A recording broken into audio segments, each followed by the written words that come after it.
नमस्कार, आप देख रहे हैं जेके 24/7 न्यूज। मैं हूं आपके साथ राजेश कुमार। वक्त हमारे खास कार्यक्रम ग्लोबल ब्रेकिंग का, जहां पर हम आपके लिए दुनिया भर से तमाम बड़ी खबरें लेकर आते हैं। एक्सपर्ट हमारे साथ जुड़ते हैं, उनसे खबर के हर एंगल को समझने समझाने की कोशिश करते हैं। तो कार्यक्रम की शुरुआत इस वक्त की बड़ी खबर के साथ।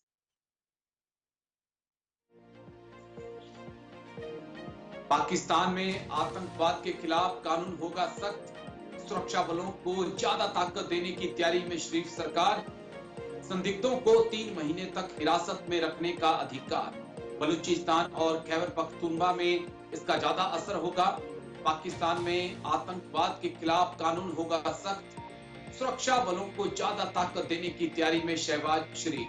संदिग्धों को 3 महीने तक हिरासत में रखने का अधिकार। बलूचिस्तान और खैबर पख्तूनख्वा में इसका ज्यादा असर देखने को मिलेगा। पाकिस्तान में आतंकवाद के खिलाफ कानून होगा सख्त, सुरक्षा बलों को ज्यादा ताकत देने की तैयारी में शहबाज शरीफ। संदिग्धों को अब 3 महीने हिरासत में रख सकेगी पाक पुलिस। पाकिस्तान में आतंकवाद के खिलाफ सख्त होगा कानून, सुरक्षा बलों को ज्यादा ताकत देने की तैयारी में शहबाज शरीफ। संदिग्धों को 3 महीने तक हिरासत में रखने की ताकत दी जाएगी। बलूचिस्तान और खैबर पख्तूनख्वा में इस कानून का ज्यादा असर होगा। हमारे साथ जाने माने defence expert group captain UK Devnath जुड़ चुके हैं। सीधा देवनाथ सर का रुख करेंगे।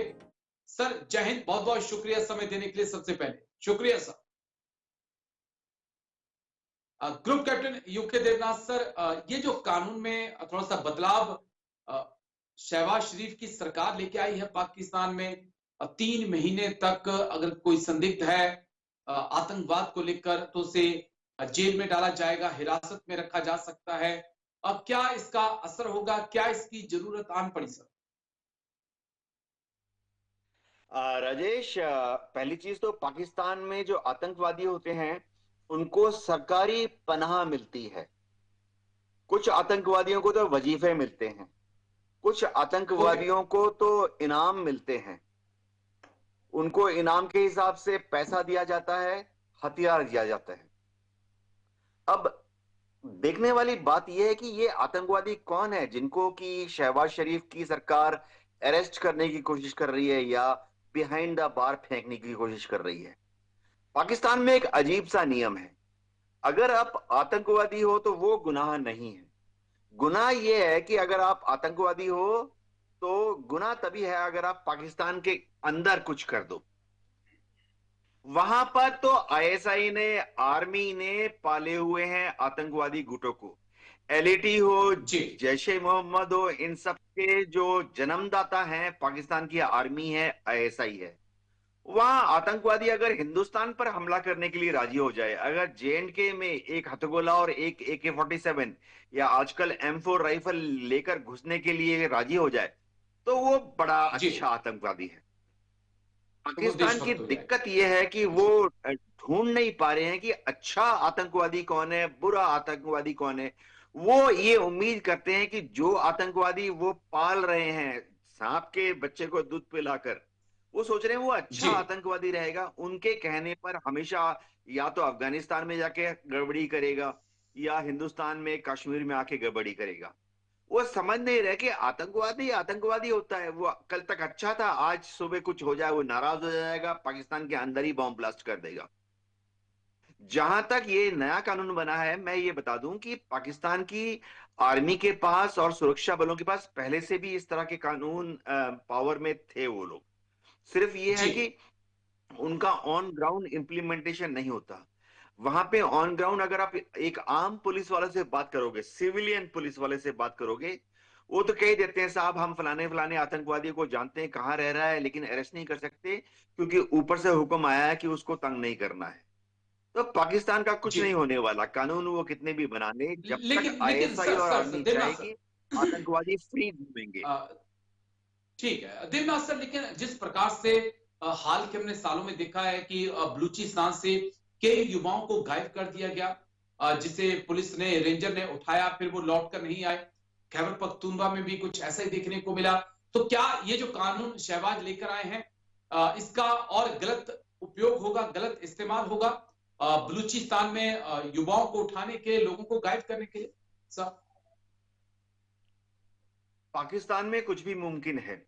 वहां पे ये नहीं देखा जाता कि गलती कौन कर रहा है। पाकिस्तान में ये देखा जाता है कि सरकार के खिलाफ कौन गलती कर रहा है। सरकार भी पाकिस्तान में जो हम आम भाषा में सरकार समझते हैं वो नहीं।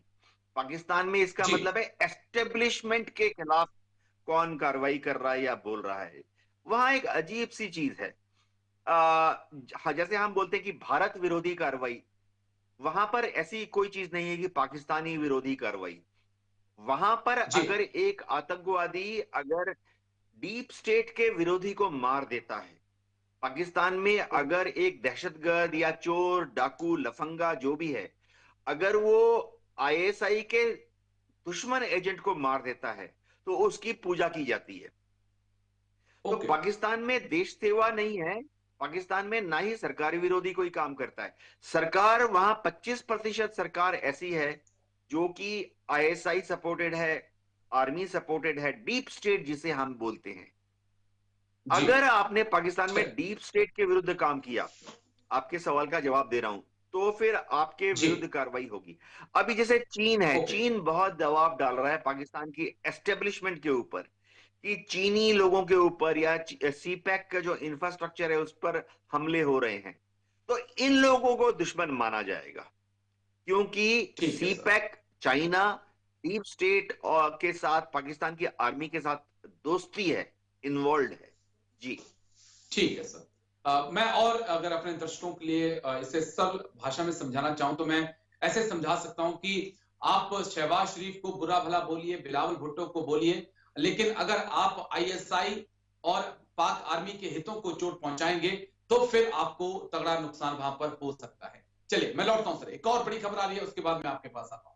इस वक्त की एक और बड़ी खबर, उसके बाद ग्रुप कैप्टन यू के देवनाथ सर के पास चलेंगे।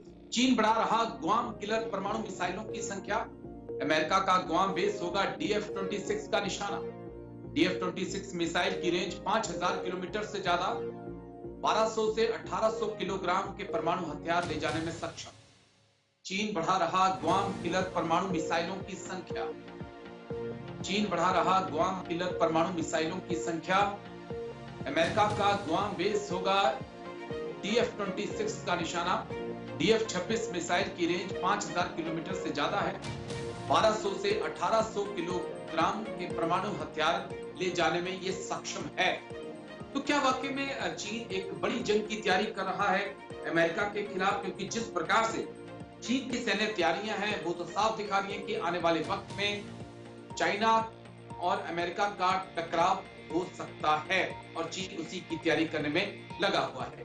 जाने माने डिफेंस एक्सपर्ट ग्रुप कैप्टन यूकी देवनाथ हमारे साथ लगातार बने हुए हैं। सर, गुआम किलर की चर्चा बहुत होती है, DF-26 की, और लेकिन अब जो जानकारी आ रही है कि चीन बहुत रफ्तार से इस मिसाइल को बनाने में लगा हुआ है। सैकड़ों मिसाइलें बनानी है, सैकड़ों और बनाने की कोशिश है। तो क्या गुआम पर एक बड़े हमले की तैयारी, या कहें कि एशिया में जितने अमेरिका के बेसिस हैं उनको एक साथ टारगेट करने की तैयारी चाइना कर रहा है क्या सर? हाँ राजेश, चीन की जो रॉकेट फोर्सेस हैं वो उनका एक इंडिपेंडेंट आर्म फोर्सेस है। जैसे हिंदुस्तान में हम सोचते हैं कि आर्मी अलग है, नेवी अलग है, एयरफोर्स अलग है। अ, हमारे यहाँ जो रॉकेट फोर्सेस हैं, कुछ आर्मी ऑपरेट करती है, कुछ नेवी ऑपरेट करती है, कुछ एयरफोर्स ऑपरेट करती है। चीन में उनकी रॉकेट फोर्स इतनी ज्यादा तादाद में हो गई है यूनिट्स कि उन्होंने अब अपनी रॉकेट फोर्सेस को उनकी नेवी से, आर्मी से और एयरफोर्स से अलग कर दिया है और एक इंडिपेंडेंट रॉकेट फोर्स बना दिया है जिसका नाम है People's Liberation Army rocket force. Okay, इसका अलग कमांडर होता है जो कि सीधा चाइनीज कम्युनिस्ट पार्टी या चाइनीज पोलिट ब्यूरो या शी जिनपिंग को डायरेक्टली रिपोर्ट करता है। अब चीन को मालूम है कि आने वाले दशकों में चीन का मुकाबला प्रशांत महासागर में अमेरिका के ऊपर होगा। क्यों होगा? क्योंकि ओके, चीन चाहता है ताइवान को गड़पना। चीन चाहता है साउथ चाइना सी के ऊपर जितने कोरल रीफ के 10 या 12 आइलैंड है उनको हड़पना। और अगर जी, चीन का बस चले तो जापान का जो सेंकाकू आइलैंड है उस पर भी कब्जा करना चाहता है। तो रोक कौन रहा है चीन को? रोक रहा है सिर्फ एकमात्र देश दुनिया में, वो है अमेरिका। तो चीन की जी इन हरकतों को अमेरिका चैलेंज कर रहा है। कैसे? अमेरिका ने प्रशांत महासागर में अलग अलग जगह पर अपनी फोर्सेस लगाई हुई हैं, लेकिन ठीक है सर। अमेरिका की जहां भी फोर्सेस हैं प्रशांत महासागर में, चाहे ईस्टर्न पैसिफिक में, ईस्टर्न, तो उसने क्या किया हुआ है, अमेरिका ने गुआम में उन सबका मेन बेस बनाया हुआ है। अमेरिका ओके की फोर्सेस डिप्लॉयड कहाँ है? जापान में ओकिनावा, लेकिन उनकी सपोर्ट आती है गुआम से। अमेरिका ने अपनी फोर्सेस कोरिया में कहाँ रखी है? दक्षिण कोरिया के बुसान में। उनकी मेन बैकबोन सपोर्ट कहाँ से आती है? गुआम से। अमेरिका ने अपनी फोर्सेस को रखा हुआ है फिलीपींस में, चार चार जगह में। फिलीपींस में अमेरिका ने नेवल बेस बना लिया है, जी। एयरफोर्स बेस बना लिया है, आर्मी बेस बना लिया है, लेकिन उनकी मेन सपोर्ट कहाँ से आती है? गुआम से। तो चीन ने गुआम को अपने नक्शे कदम पर, अपने टारगेट पे रखा हुआ है। एम ये है ठीक है। कि अगर कभी अमेरिका के साथ टेंशन हुई, तो अमेरिका के जो बेसेस हैं, समझिए एक मोटा सा एग्जांपल देता हूं, अगर कभी जापान के साथ चक्कर हुआ, टेंशन हुआ, तो अमेरिका का जो बेस है ओकिनावा में, वो तो चीन के शॉर्ट रेंज वाले मिसाइल देख लेंगे, चीन की एयरफोर्स के जो जहाज हैं वो देख लेंगे ओकिनावा को। लेकिन गुआम 5,000 किलोमीटर दूर है, उसको क्या करना है? तो इसलिए उन्होंने अपने रॉकेट फोर्सेस को तैयार कर रहे हैं। हाँ, ओके सबसे बड़ा सवाल है कि जब चीन इन पर, गुआम पर अपने रॉकेट फोर्स को दागेगा, तो क्या उसमें न्यूक्लियर वेपन होंगे? सारा जो युद्ध का दरोमदार है वो इस पे टिका हुआ है। क्योंकि अगर ओके चीन ठीक ने है सर। गुआम पर हमला किया और नॉर्मल उसमें 500 किलो, 1,000 किलो या 2,000 किलो के हाई एक्सप्लोसिव बॉम्ब लगाए, तो अमेरिका को कोई चिंता नहीं है। गुआम में उनके जितने टारगेट हैं वो सब वेल डिफेंडेड है। लेकिन अमेरिका को ओके चिंता है कि गुआम में जब ये चाइनीज रॉकेट पहुंचेगा, क्या उसमें एक छोटा या एक बड़ा न्यूक्लियर बम होगा? अगर ऐसा हो सकता है, तो फिर अमेरिका को चिंता करने की दरकार है। जी। ओके सर, लेकिन परमाणु का या न्यूक्लियर का बदला न्यूक्लियर से होगा शायद। बीजिंग इस बात को भी लेकर चिंतित होगा, क्योंकि जो परमाणु हथियारों की तादाद और टेक्नोलॉजी है उसमें यूएस का मुकाबला नहीं किया जा सकता है। चलिए मैं लौटता हूं सर आपके पास, एक और बड़ी खबर आ रही है, उसके बाद मैं आपके पास आता हूं। बड़ी खबर इस वक्त क्या आपको बता दें, कनाडा भारत के रिश्तों में टेंशन नहीं हो रही कम, भारत खतरा पैदा करने वाले देशों में शामिल किया, नॉर्थ कोरिया, ईरान समेत 5 देशों की लिस्ट में भारत को रखा, निज्जर हत्याकांड के बाद चरम पर टेंशन, कनाडा भारत के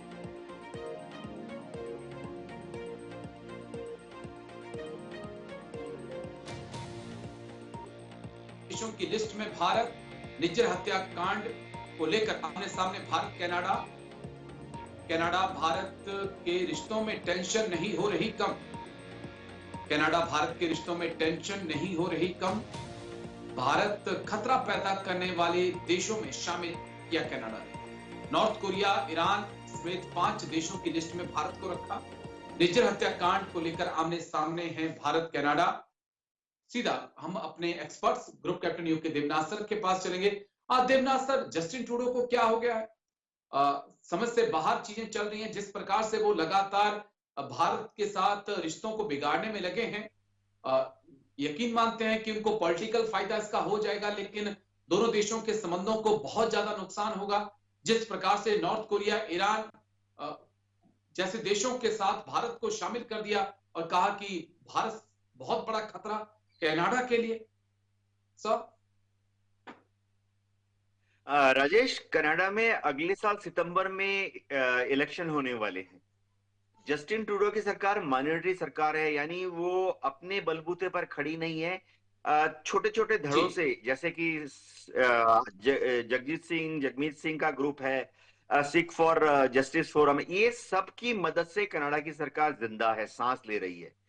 अच्छी बात यह है कि कनाडा में दशकों के बाद ऐसा हुआ है कि एक माइनॉरिटी सरकार 4 साल तक टिकी रही। शायद अगला साल भी टिकी रहे, अगले सितंबर तक। अब जी जस्टिन ट्रूडो की एक ही टेंशन है कि अगले साल का जो इलेक्शन है उसको कैसे जीता जाए।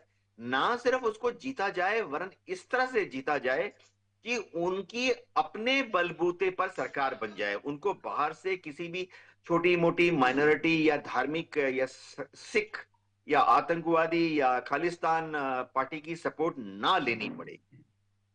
तो इसका एक तरीका ये है कि वो दुनिया में दुश्मन पैदा करें। देखिए, ऐसा हमेशा ओके। होता है कि जब भी किसी पॉलिटिकल पार्टी को वोट चाहिए होते हैं, तो वो नकली दुश्मन पैदा करते हैं ताकि लोगों की सहानुभूति मिले। लेकिन मैं बताता हूं, जहां तक साइबर थ्रेट की बात है, जस्टिन ट्रूडो ने अगर भारत को साइबर थ्रेट डिक्लेयर किया है तो उन्हें इसके जी प्रूफ देने पड़ेंगे, और उन्हें इसके साइंटिफिक प्रूफ देने पड़ेंगे, क्योंकि हाई टेक मामला है। और सबसे बड़ी बात है कि अगर सोर्स है तो सोर्स कोड बताएं, सोर्स का ओरिजिन बताएं।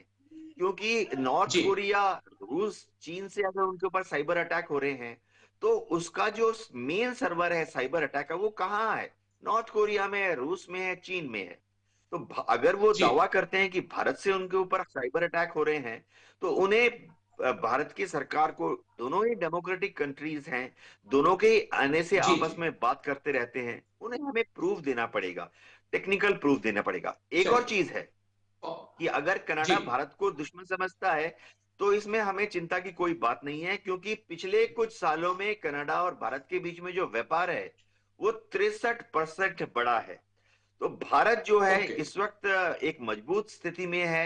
आस्ते आस्ते हमारा जो एक्सपोर्ट है कनाडा को बढ़ रहा है, व्यापार बढ़ रहा है। और तो और कनाडा में जो भारतवासी हैं, चाहे वो सिख हो या नॉन सिख हो, वो वहां जी पर प्रोफेशनल काम कर रहे हैं, डॉक्टर्स हैं, इंजीनियर्स हैं, चार्टेड अकाउंटेंट हैं, बिल्कुल सर, बिल्कुल। इंजीन तो हमारा तो कह सकते नाम, हैं कनाडा भारत का की नाम कनाडा में अर्थव्यवस्था का बढ़ रहा है। आधार जो है वो तमाम भारतीय हैं। और अगर जस्टिन ट्रूडो को लगता है कि बिना भारतीयों के कनाडा को वो चला पाएंगे तो शायद ये उनके लिए बहुत मुश्किल काम होगा।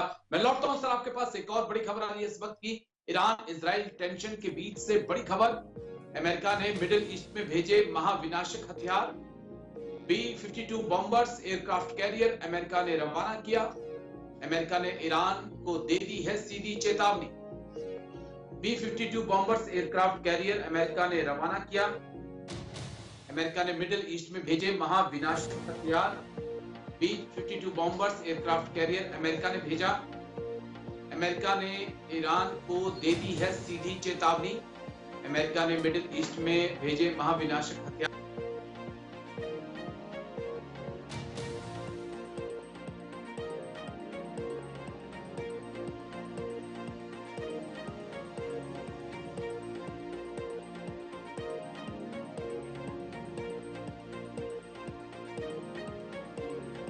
एयरक्राफ्ट कैरियर अमेरिका ने भेजा।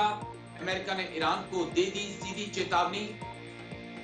B-52 बॉम्बर्स एयरक्राफ्ट अमेरिका ने भेजा। इसी बीच एक और बड़ी खबर इजराइल ईरान के बीच से आ रही है, वो बड़ी खबर भी आपको बता दें। एक और बड़ी खबर सामने आ रही है, B-52 बॉम्बर्स को भेज दिया गया है। खामनेई ने दिया इजराइल पर काउंटर अटैक का आदेश। अमेरिका चुनाव के बीच हो सकता है बड़ा हमला। नेतन्याहू को चौंकाने का प्लान बना रहा है ईरान। इजराइल की मिलिट्री साइट पर हो सकता है बड़ा हमला। बड़ी खबर आपको बता दें, खामनेई ने दिया इजराइल पर काउंटर अटैक का आदेश। अमेरिका के चुनाव के बीच बड़ा हमला हो सकता है। खामनेई ने आदेश दे दिया है सेना को। लेकिन सीधा group captain UK Devnath sir के पास हम चलेंगे। देवनाथ सर, खामनेई ने तो सेना को कह दिया है कि बदला तो लेना होगा, ईरान की इज्जत का सवाल है। और दूसरी तरफ B-52 बॉम्बर्स और तमाम युद्धपोत और दूसरे जो सैनिक जहाज हैं, जो हथियार हैं, वो लगातार मिडिल ईस्ट पहुंच रहे हैं। अमेरिका पूरी तैयारी के साथ वहां पर मौजूद है। अमेरिका चेता भी चुका है कि हम इजराइल की रक्षा के लिए खड़े रहेंगे। तो क्या ये जंग अब बढ़ फैल सकती है? क्या वाकई में खामनेई इतना बड़ा रिस्क लेने के लिए तैयार है कि वो अमेरिका के साथ साथ पूरे नेटो को तेहरान की तरफ इनवाइट करे? क्योंकि अगर अब हमला होता है तो चीजें बदल सकती हैं सर। हाँ राजेश, एक हफ्ते पहले इसराइल ने 100 विमानों के साथ ईरान पर हमला किया था, और इसराइल दावा करता है कि उसने ईरान को काफी क्षति पहुंचाई, जबकि ईरान कह रहा है कि कोई खास नुकसान नहीं हुआ। अब अगला सवाल है, क्या ईरान इसके बदले में जवाबी कार्रवाई करेगा और इसराइल पर हमला करेगा? ईरान से जो खबरें आ रही हैं, ऐसा लग रहा है, क्योंकि ईरान के उपराष्ट्रपति ने कहा कि हम बदला लेंगे।